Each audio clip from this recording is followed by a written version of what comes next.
Hello everyone, আশা করি আপনারা সবাই ভালো আছেন। আজকে আমরা যে ক্লাসটা করতে যাচ্ছি এটা হচ্ছে বেসিক্যালি আপনাদের এক্সামের জন্য যে ধরনের শর্টেস্ট কোয়েশ্চেনগুলো খুবই ইম্পর্ট্যান্ট, যেগুলো আপনারা পার্ট এ তে পেতে পারেন।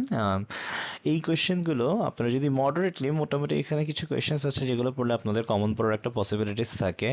আই ক্যান টেল যে অ্যাটলিস্ট এই কোয়েশ্চেনগুলো রিপিটেডলি 2017, 18, 19, 20তেও এসছে। অ্যান্ড এই কোয়েশ্চেন্সগুলো, এই পাঁচটা ড্রামার এই কোয়েশ্চেন্সগুলো আপনারা যদি একটু মডারেটলি পড়েন আপনাদের সবই কমন পড়বে ইনশাল্লাহ। প্রথমে আমরা দেখতে পাচ্ছি যেমন শর্ট কোয়েশনের মধ্যে what was the প্রফেসি about Oedipus. এই কোয়েশনগুলো হচ্ছে আপনাদের নলেজটা, আপনারা যে পড়েছেন, ড্রামাটা সম্পর্কে জানা আছে বা ড্রামাটা সম্পর্কে শুনেছেন, এই আইডিয়াগুলো গ্যাদার করার জন্য আপনাদেরকে এই ধরনের কোয়েশনগুলো দেওয়া থাকে। যেমন what was the prophecy of or about Oedipus, কি ছিল? ওই যে he would kill his father and marry his mother, এটা। দেন হু ইজ টাইরেসিয়াস, এটা আসতে পারে, ও ব্লাইন্ড সিয়ার ছিল থেবান এল্ডার্সদের মধ্যে। এই যে স্ফিনিক্স এর কথা, হোয়াট ইজ স্ফিনিক্স? স্ফিনিক্স হচ্ছে একটা ক্রিয়েচার যার মানুষের মতো মাথা ছিল আর বডি ছিল লায়নের মতো। ও মানুষকে ধাঁধা জিজ্ঞেস করে, যারা পারতো না ওরা খুব বাজে একটা ফেইট বা হচ্ছে ভাগ্য, দুর্ভাগ্য যেটাকে বলি, ওই ধরনের ভাগ্য ফেস করে। আর ওডিপাস কি করেছিল? স্ফিনিক্সের রিডলটা সলভ করেছিল। আর ওডিপাসের কোন প্রফেসিটা, like who knows that the terrible prophecy of Oedipus has already come true? Tiresias জানতো। টাইরেসিয়াস সবকিছু সম্পর্কে আইডিয়া রেখেছিল ওডিপাসের ভাগ্য সম্পর্কে। তারপর হচ্ছে হোয়াই ডাজ অডিপাস ব্লাইন্ড হিমসেলফ? এগুলো হচ্ছে অডিপাস থেকে খুবই ইম্পর্টেন্ট কোয়েশ্চেন্স। আপনারা এই পাঁচটা কোয়েশ্চেন থেকে মোটামুটি একটা বা দুটো কমন পাওয়ার পসিবিলিটিস আছে। দেন হচ্ছে who is Jocasta? Whom did Oedipus send to the oracle of Apollo? এগুলো মনে রাখা তেমন একটা ব্যাপার না। অডিপাস ক্রেয়নকে পাঠিয়েছিল। জোকাস্টা ছিল ও। আমাদেরকে যদি কোয়েশ্চেন করা হয় জোকাস্টা কে ছিল, আমরা প্রথমত অ্যান্সার দিতে পারবো Jocasta is the wife of lose, কারণ এটাই ছিল তার প্রথম পরিচয়।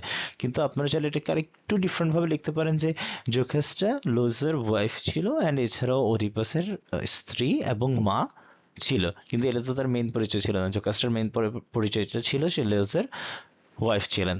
সো হু আর ওডিপাসেস ফস্টার প্যারেন্টস? এই যে এই জিনিসগুলো, পলিবাস অ্যান্ড মেরব, ওরা ছিল পিউটেটিভ অর ফস্টার প্যারেন্টস যারা ওডিপাসকে পেলেছিল। How did Jocasta die?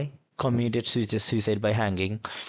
R anti romantic comedy, এই ধরনের ফিগার অফ স্পিচগুলো খুবই ডেলিভারেটলি ইম্পর্টেন্ট। এই ধরনের কোয়েশ্চেন্সগুলো আপনাদের কমন আসার একটা পসিবিলিটিস থাকে 50 to 80%। অ্যাকচুয়ালি 50% বলার কারণ হচ্ছে আপনাদের অ্যান্টি রোম্যান্টিকের জায়গায় হোয়াট ইজ রোম্যান্টিক কমেডি আসতে পারে, বা হচ্ছে why romantic comedy is different from the anti romantic comedy. তখন আপনার বলতে হবে এক ধরনের কমেডি যেগুলো হচ্ছে ইলিউশন রিপ্রেজেন্ট করে কিন্তু শ্যাটার্ড, মানে এগুলোর কোনো বাস্তবায়ন হয় না। Why did Rosalind and Celia go to the forest of Hadron? এটা আপনাদের বলতে হবে। অন্যভাবেও চাইলে আপনারা আপনার মতো গুছিয়ে বলতে পারেন, বাট এই ধরনের অ্যান্সারগুলো সচরাচর একসাথে যায়, লাইক সিঙ্গেল আনসার্স হিসেবে যায়। তারপর হচ্ছে who loves Audrey before the survival of Touchstone in the forest of Arden? এখানে কোয়েশ্চেনগুলো সাজিয়ে গুছিয়ে দেওয়া আছে সবগুলো, এক একটা ড্রামার পর একটা ড্রামা শেষ করে আরেকটা ড্রামা সিরিয়ালি দেওয়া আছে। তারপর arms and the man been taken from, এই টাইটেলটা, এটা খুবই ইম্পর্টেন্ট একটা কোয়েশ্চেন। এটা কমন পেতেই পারেন আপনাদের, কারণ এটা রিপিটেড কোয়েশ্চেন। তো এই কোয়েশ্চেনটার basically arms and the man কোত্থেকে নেওয়া হয়েছে টাইটেলটা, এটা হচ্ছে ড্রাইডেনের translation of opening lines Aeneid by Roman poet Virgil. আর হচ্ছে ওপেনিং লাইন ড্রাইডেনের translation as for as arms and the man I sing forged by fate and haughty Juno's unrelenting hate. রায়নার মা কে ছিল? Catherine Petkoff. এগুলো common questions. আর whom did Captain Bluntschli call Don Quixote? এটা হচ্ছে major সার্জিয়াসকে সারান্ডফকে বলেছিল। আর ফটোগ্রাফার রায়না যেটা বলে, রায়না হচ্ছে ফটোগ্রাফের পিছনে লিখেছিল to her chocolate cream soldier a souvenir. এটা দেখার পরেই কিন্তু ব্লানশিল ক্লিয়ার হয়েছিল, অ্যান্ড রায়নাও ক্লিয়ার হয়েছিল যে না, she is in love and he is in love with each other. আর লৌকা কি ছিল? লৌকা ছিল পেটকো ফ্যামিলির একজন maid, but she was a bit different. What type of play is Riders to the Sea? এইগুলো tragedic, one act ট্র্যাজেডিক। কেন? কারণ একজন মাদার, এই জিনিসগুলো সবসময় দেখা যাচ্ছিল যারাই রাইডার ছিল তারাই বারবার মারা যাচ্ছিল। Age of Kathleen 20 years old, এটা হাইলাইট করে বলা হয়েছিল। এই বয়সে সে ঘরের সব কাজ করতো। সিগনিফিকেন্স অফ হলি ওয়াটার, এটাকে বিলিভ করা হতো to keep away the evil spirits. Galway fair কি ছিল? Famous trading of cattles, horses আর আদার কমোডিটিস। তার হচ্ছে তেমন একটা কোয়েশ্চেন আমরা the Lion and the Jewel থেকে পাই না, and the Riders to the Sea থেকেও তেমন একটা কোয়েশ্চেন আমরা পাই না। যেমন হোয়াট ইজ ওগুন, এটা পেতে পারেন। Ogun is the god of metal and roads and is also considered an explorer and god of transition.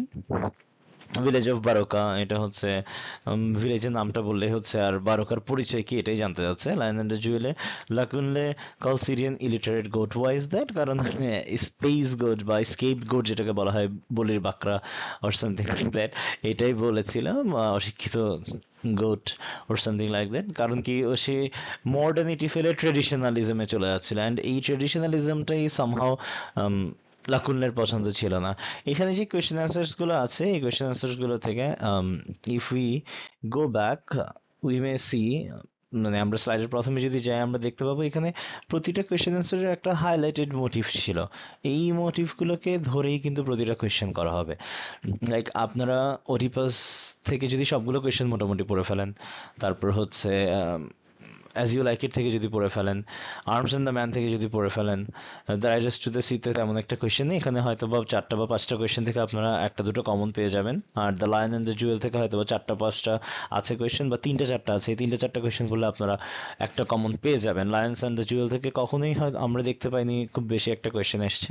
So চেষ্টা করবেন জিনিসগুলোকে ফলো আপে রাখতে, তাহলে আপনাদের জন্য প্রতিটা কোয়েশ্চেন অ্যান্সারই ইজি হয়ে যাবে। And thank you. আজকের ক্লাসটা আশা করি আপনাদের ভালো লেগেছে, অ্যান্ড হয়তো বা ইম্পর্টেন্ট কোয়েশ্চেন্সগুলো আপনাদেরকে অবশ্যই হেল্প করবে। আশা করছি আপনারা ফলো আপে থাকবেন কোয়েশ্চেন অ্যান্সারগুলোর সাথে। Thank you everyone.